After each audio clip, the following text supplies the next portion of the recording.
The world is very vast and diverse, with so many different biomes and environments that scientists and explorers remain in awe with every new finding. It is ripe for unearthing, and whether it's the sea, the desert, or jungle, there's always something fresh to be discovered, either from the natural environment itself or added by humans. So today, here at Unexplained Mysteries, we'll be taking a look at 3 interesting jungle discoveries.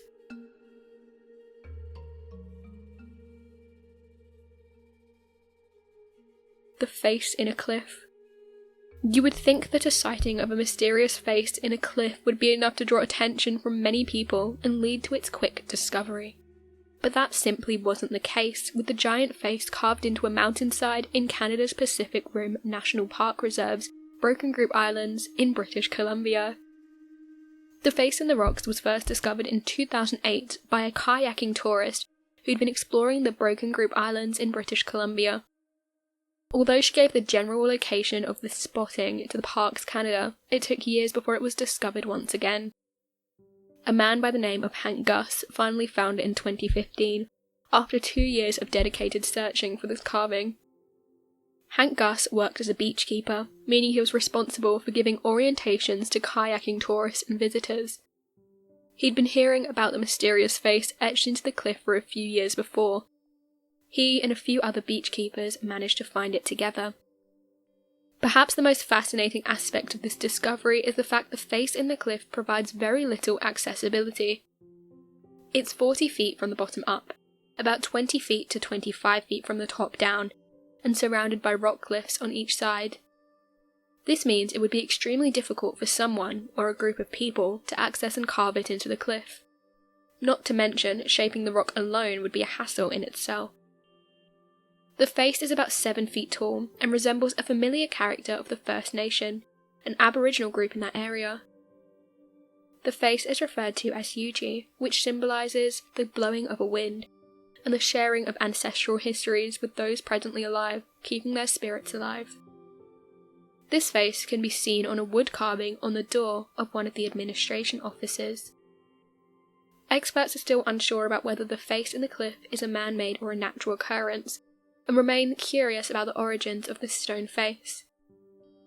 The island, referred to as Reeks Island and its rocky cliffs and surrounding area, is far too dangerous for anyone to be able to get a better, clearer look at the face. It was difficult to find to begin with because of this very reason. The area is only accessible by boat, and access can be difficult, especially under risky sea conditions.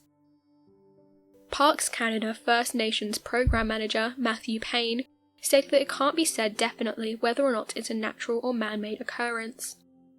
So to the awe and interest of many, questions still remain, but one stands out the most. Where did the face come from?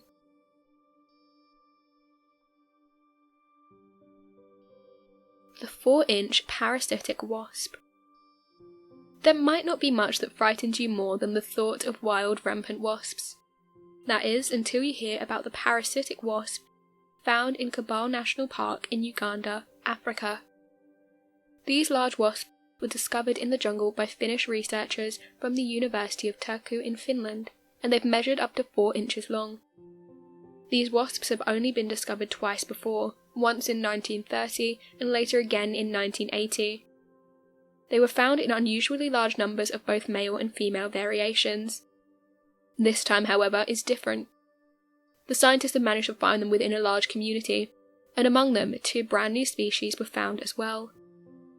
Researchers were able to capture and examine almost 456 of these wasp specimens by catching them in a tent-like trap. The wasps fly into the fabric and then travel upwards, getting caught inside a glass bottle. The new wasp species were named the Epirhissa quagga, after a zebra because of its pale black and white stripes, and after one of the scientist's wife. Although they sound frightening enough, these insects, which are part of a different family, are actually harmless to humans because they can't sting. The wasps are less harmless the habitat they reside in, and strangely enough, this is due to their egg-laying habits. In addition to their length, it was discovered that these insects are orange or black in colour, and that the females in the species have very long ovipositors. Ovipositors are pipes that come out of the rear end of these creatures, and are used to draw through wood, stab or paralyse other insects, and to lay eggs, explaining why the males may not have them. These wasps use their ovipositors as means to inject their eggs into beetles and other insects, like certain wasps which live inside rotting and decayed wood. The mother wasp first injects poison into the host insects, paralysing and rendering them weak and defenceless. The wasp infants then begin to eat the host insect's internal organs. As the host passes away, the larva emerges. It continues to develop inside a cocoon before emerging again as a full-fledged wasp, going on to repeat the process. It's astonishing that these creatures have only been discovered a couple of times before, and a great accomplishment to scientists and researchers looking to gain more information on the species now. Sometimes these discoveries can happen slowly, and then all at once, as happened in this instance, and discoverers are elated about this community of wasps finally found in large numbers.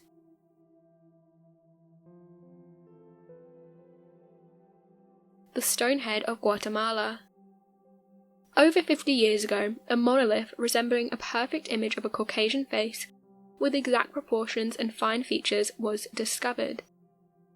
The carving gained traction rapidly, as it was carved so precisely that many were confused of its origins and making.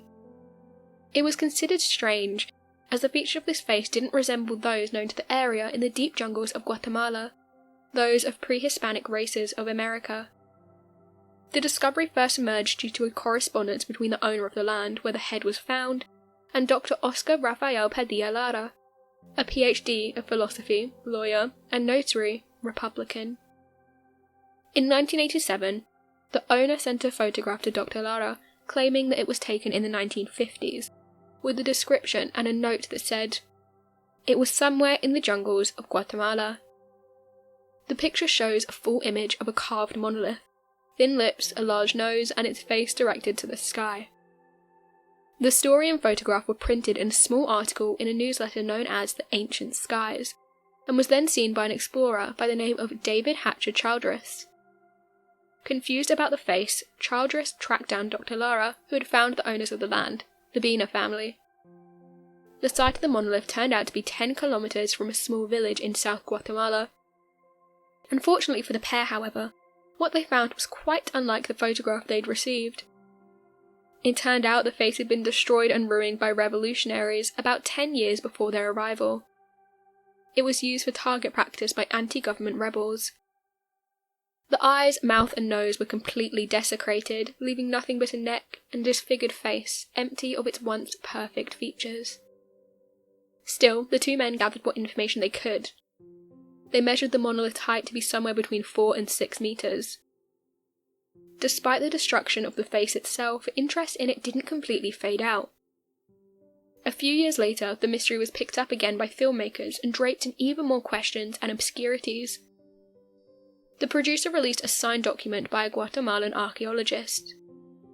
This asserted that the carved monolith could not have been the work of pre-Hispanic civilizations.